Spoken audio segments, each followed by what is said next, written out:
My girlfriend said, "You're pathetic for checking up on me." When I asked why she was 3 hours late, I said, "You're right," and hired a private investigator instead. The photos arrived this morning, along with her pregnancy test results that aren't mine.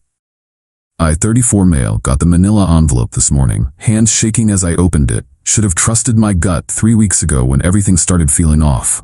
3 weeks back, Tuesday night. Jasmine, 31, was supposed to be home by 7 p.m. after her book club. We'd been together 4 years, living together for 2. At 10:15 p.m., she walks in like nothing's wrong. Me, "Hey, everything okay? You're pretty late." Dropping her purse, annoyed. "Seriously?" We grabbed drinks after, lost track of time. Me could have texted, was getting worried, rolling her eyes. "Oh my God, are you really doing this? I'm a grown woman, not your property." "I didn't say you were. Just a heads up would have been nice." Voice getting sharp. "You know what? You're pathetic for checking up on me. This controlling behavior is exactly why my friends think you're toxic." That stung.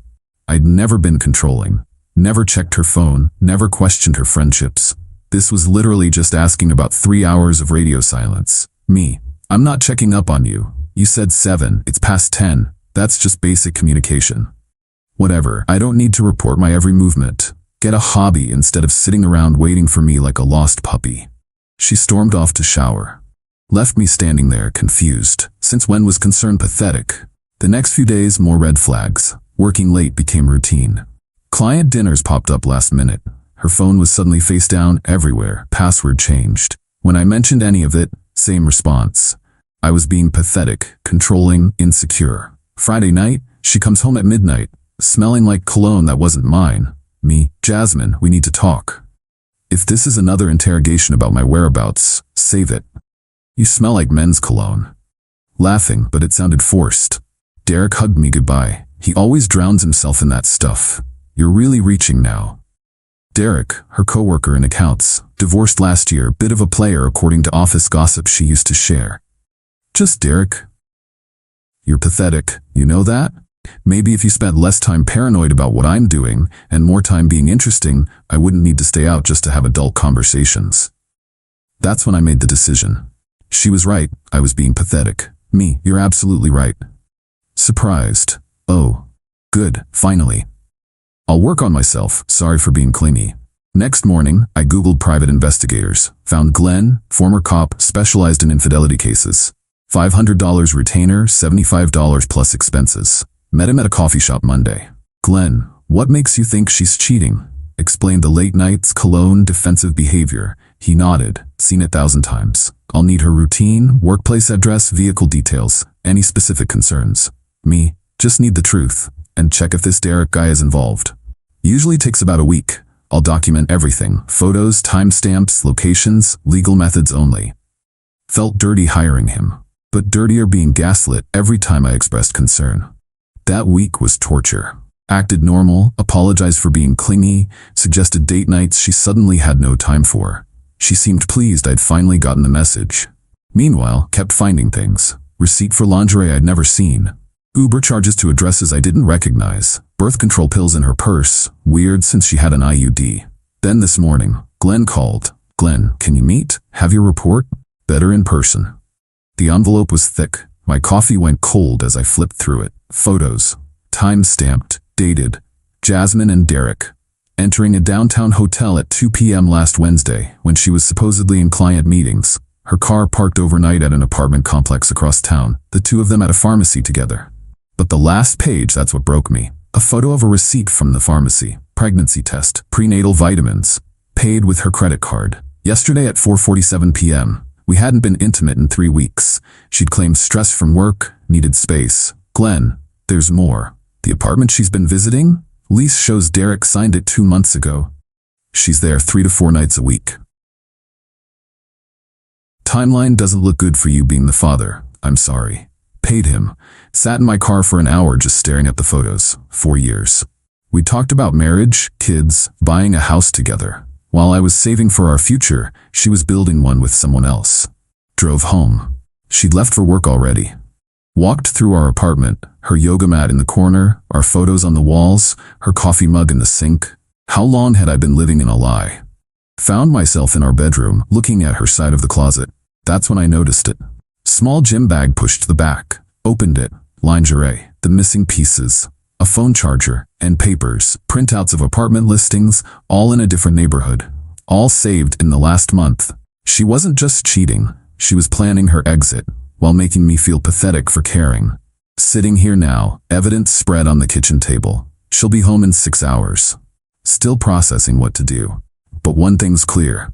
I wasn't pathetic for noticing something was wrong. I was pathetic for apologizing for it. Update 1. 2 days later. Didn't confront her right away. Needed time to think. Lawyer buddy told me to protect myself first. Document everything. Understand my rights. We rent month to month, both names on lease. Most furniture's mine. Bank accounts separate, thankfully. She came home that night like normal. Kissed my cheek, made small talk about her day. I played along, watching her lie effortlessly. She even suggested we try that new sushi place this weekend.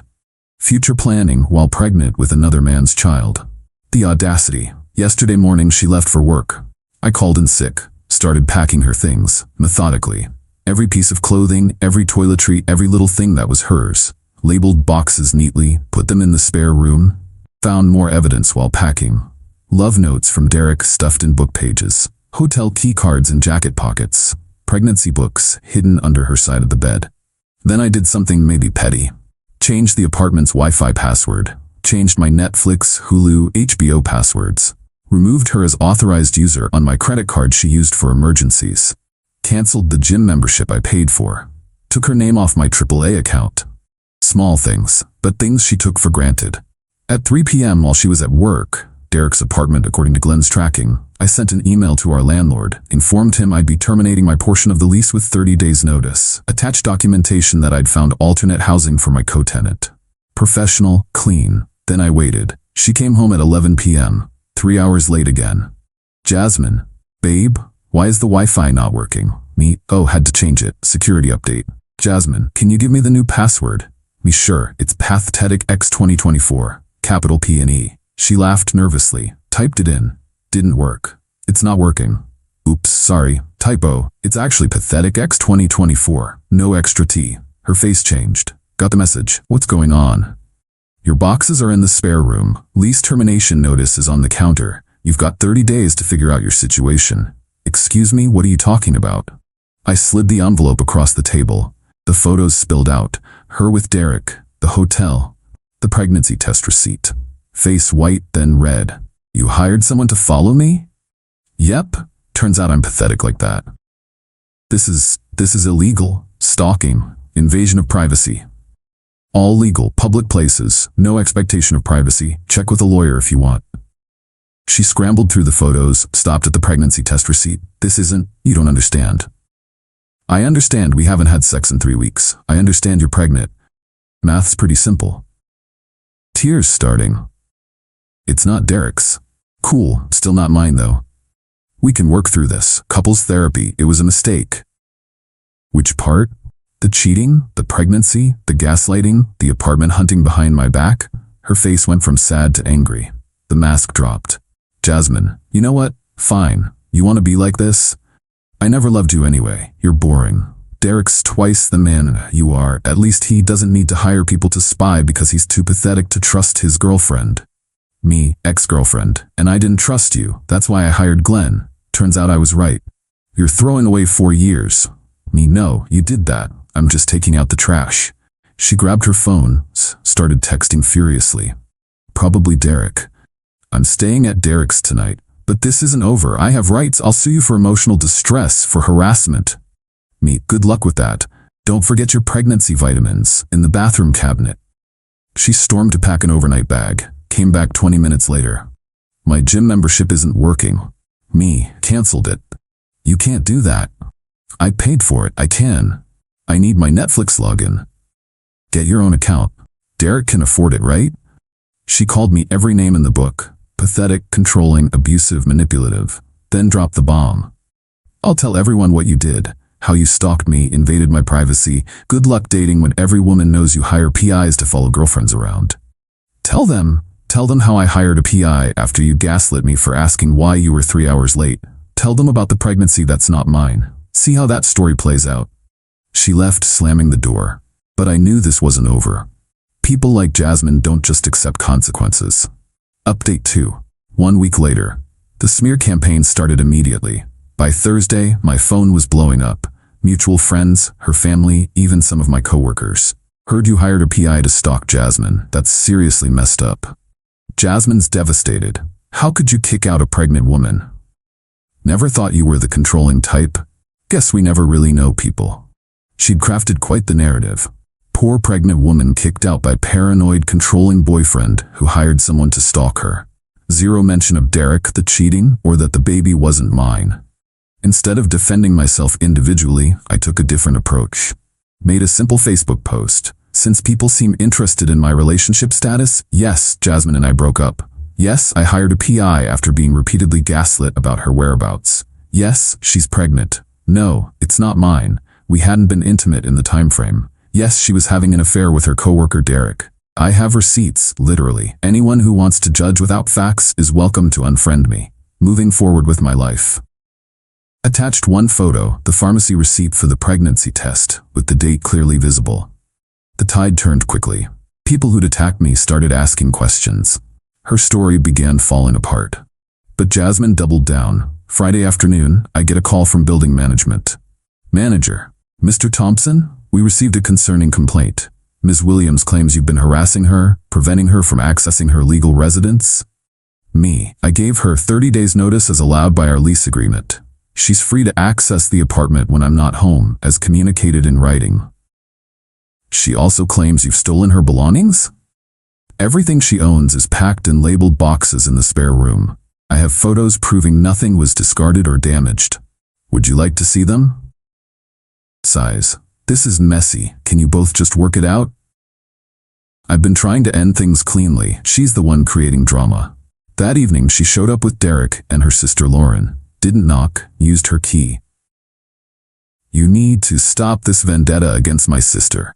Vendetta? I'm just moving on. She can get her stuff anytime. Trying to look tough. Listen man, what you did with the PI was out of line. Me Derek, you're literally the guy she cheated with. You don't get to lecture me about lines. It's not like that. We're in love. You should respect that. Cool. Respect that this is still my apartment for 3 more weeks. Get the boxes and go. I need time to find a place. You can't just throw me out. You've been apartment hunting for a month, found those printouts in your gym bag. Besides, Derek has a nice place. Glenn took photos of it. Derek's face changed. Guess he wasn't ready for cohabitation. We haven't discussed. I mean, temporarily maybe. Jasmine turned on him. Temporarily? I'm carrying your child. Awkward silence. Lauren looked between them, pieces clicking together. Wait, what? You said the baby was Ryan's and he was abandoning you. Lauren, not now. Oh, she didn't mention Derek? The affair? The pregnancy test from last week that can't possibly be mine since we haven't been together in 3 weeks? Lauren stared at her sister. The betrayal on her face was something. Jas, you lied to me? To mom? To everyone? Jasmine, it's complicated. Ryan was emotionally absent. Derek understood me. Me, I was emotionally absent because you kept calling me pathetic for caring about you. They argued among themselves for 10 minutes. Derek trying to leave, Jasmine demanding commitment, Lauren calling her sister out on her lies. Better than cable. Finally got them to take some boxes and leave. But Saturday morning brought new drama. Woke up to texts from my boss. Screenshots of emails he'd received. From Jasmine.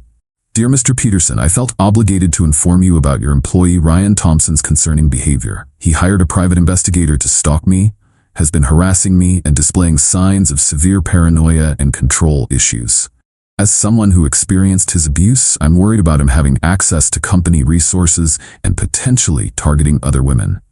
I have documentation of his stalking and harassment if needed. My boss knows me well. His response?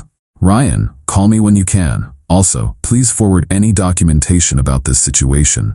This seems like potential defamation. Called him, explained everything, sent him the PI report, the receipt, screenshots of her gaslighting texts. He was pissed, not at me, at her. Boss, she's trying to get you fired after cheating on you? Me? Apparently I'm not suffering enough consequences for catching her. Boss, forward everything to HR. We need a paper trail and consider a restraining order. This is escalation. He was right. She'd crossed from personal attacks to trying to destroy my livelihood. Time to lawyer up properly. Final update. 3 weeks later. Got a lawyer. Sent Jasmine a cease and desist letter. Stop contacting my employer, stop defaming me online, or face legal action. The letter also clarified she had 2 weeks left to retrieve her belongings before they'd be considered abandoned. Her response? Posted on social media about being silenced by my abuser's lawyers. Tagged my company. Big mistake. My company's legal department doesn't play. They sent their own letter threatening action for defamation and tortious interference with business relations. Suddenly, all her posts disappeared. But the real karma came from Derek. Turns out when Jasmine showed up with boxes expecting to move in, he panicked. He liked the affair, not the responsibility. Told her he needed space to process everything. According to the grapevine, she lost it. Showed up at his work, pregnant and crying, demanding he take responsibility. His work, where his ex-wife is also employed. In accounting. Drama explosion. Derek's ex apparently sent Jasmine a message, "Welcome to the club." He did the same thing to me. Good luck getting child support. Plot twist. Derek had a vasectomy after his divorce, never told Jasmine. When he finally admitted it, she had to come clean. The baby was actually her ex-FFWB Terrell's from a one-time mistake 6 weeks ago when she was confused about our relationship. She'd been playing everyone, me, Derek, probably Terrell too. Last week, she came for her final boxes. Alone, no more bravado. Jasmine, quiet. I know you hate me. Me, I don't hate you, I nothing you. I messed everything up. Yep. Derek dumped me. Terrell wants a paternity test before he'll talk. My sister won't speak to me. I have to move back with my parents. Okay. That's it? Okay. No gloating? What do you want me to say? You created this situation. You cheated, lied, got pregnant by someone else, tried to destroy my reputation and career. Now you're facing consequences. That's just life. She loaded her car in silence. Before leaving, one last attempt. We could have worked through this if you hadn't hired that investigator.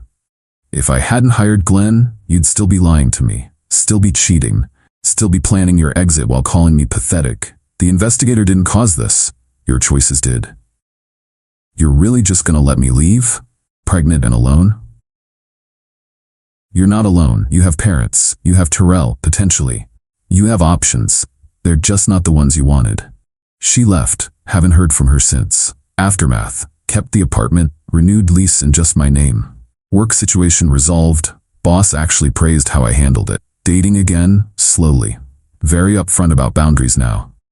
Glenn, the PI, sent a thank you card. Apparently I gave him the most drama-free case he'd had all year. The mutual friends sorted themselves out.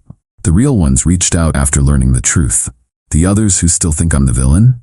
No loss there. Looking back, the signs were there. The contempt, the gaslighting, the entitlement. But when you're in it, you rationalize. You doubt yourself. Especially when they're telling you you're pathetic for having normal concerns. Jasmine thought she could have everything. Me as the stable backup. Derek as the exciting affair. Terrell as the oops, and her reputation intact. When it all came crashing down, she tried to destroy me rather than face accountability. But here's the thing about hiring a PI when someone calls you pathetic for caring. It's not about revenge. It's about reality. I needed to know I wasn't crazy, that my instincts were right.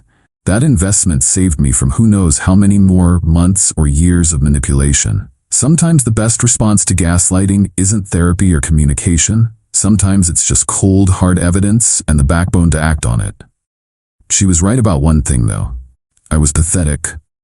Pathetic for ignoring red flags, for apologizing when she was the one lying, for trying to save a relationship that existed only in my head, not anymore. These days, when someone shows me who they are, I believe them the first time, and I sure as hell don't apologize for having standards. To anyone dealing with similar situations, trust your gut.